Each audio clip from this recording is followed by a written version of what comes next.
Today I'm going to be reading some of the creepiest Reddit stories that I found online that are based on real life experiences. About 2 years ago, I was driving home from a family reunion pretty late at night, and the drive was about 2 hours. I didn't stay the night because I had to be back for work the following day. Most of the drive was on roads with dense bushes and trees on either side. The real creepy ones you see a lot in movies. Anyway, I had been driving about 45 minutes and I was starting to get really tired. You know how sometimes you just suddenly become really tired out of nowhere? Well, yeah, that happened to me. I knew I wasn't going to last, but I didn't come across any place that I felt I could park and safely sleep. Anyway, after it became clear to me that I wasn't going to find a place to pull up and my tiredness wasn't going away, I did something very questionable. He's questioning himself. I pulled over to the side of the road on the grass behind some bushes to try and hide my car for anybody else who was going to come past. Okay, yeah, that's questionable. The roads weren't empty. I came across another car every few minutes or so. I made a mental note that the time was 11:22 and then fell asleep. That's crazy. So this person just fell asleep in the middle of nowhere. Like, I don't care how tired I am, I would never do that. Like, I would just be sleepy until I make it to a hotel or something. Some time later, I was awoken by a scratching sound. Uh-oh. I looked at the clock, 11:50. The sound stopped after a few seconds, and because I was extremely tired, I didn't bother looking around and simply went back to sleep.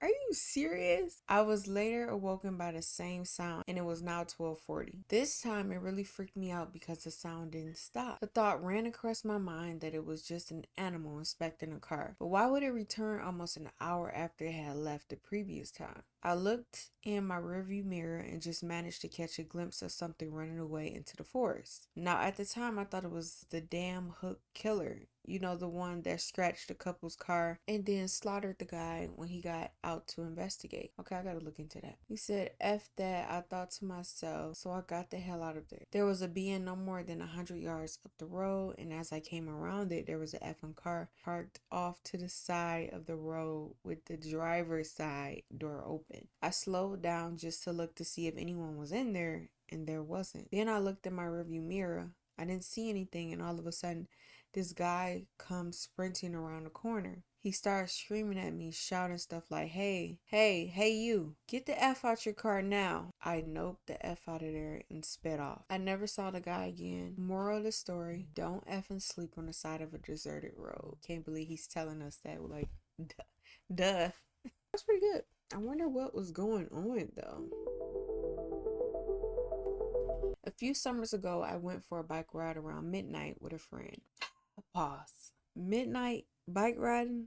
Okay. I don't do stuff like that. We went our separate ways at the end of the evening, and I had about 2 blocks to ride by myself. Because of construction, I had to ride on a sidewalk, but the streets were dead. But it wasn't a problem until right where I was about to turn left onto my street. There was this man walking by himself, maybe 40s, a little scuffy, but not homeless. The sidewalk was narrow and I didn't want to freak him out, so when I got about 6 feet behind him, I said, "Hey, behind you," and he turned around and gave me this super angry look. I turned down my street and he started to follow me, literally screaming about how I was a freaking cunt and he was going to kill me and all of that. I lived right off the corner and I didn't want him to figure that out, so I decided to do another loop around the block. Okay, that was smart. That was smart, definitely, to loop around. That's not the scary part. The scary part is that when I looped back around and looked down the street, I saw him standing on my front porch and staring back at me. He knew where I lived. He saw me ride by again and he didn't say anything. I ended up going back to the friend.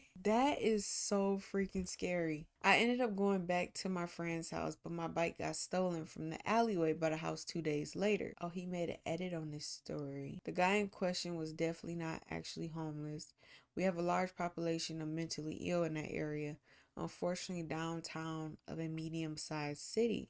So if I didn't think the sidewalk was too narrow to pass, otherwise I wouldn't have disturbed him. Half the scary part was that he looked pretty much completely normal for my area. That being said, I ended up texting my mom and she made the decision not to notify law enforcement until my bike was stolen. That was crazy.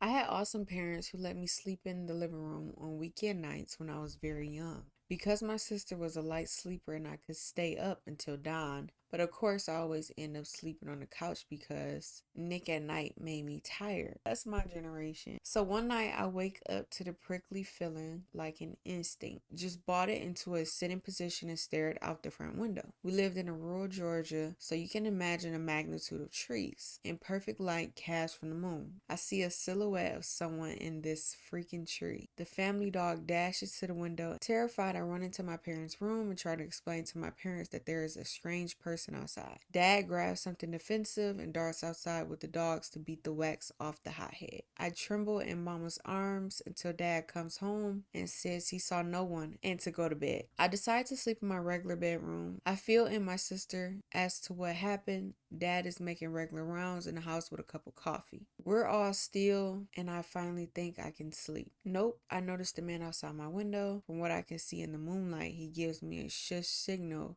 and runs away. Just turns around to run a straight line away. I swear I couldn't stop crying for what felt like hours. I wouldn't even want to sleep in that room anymore. At that point, I just would have closed the window.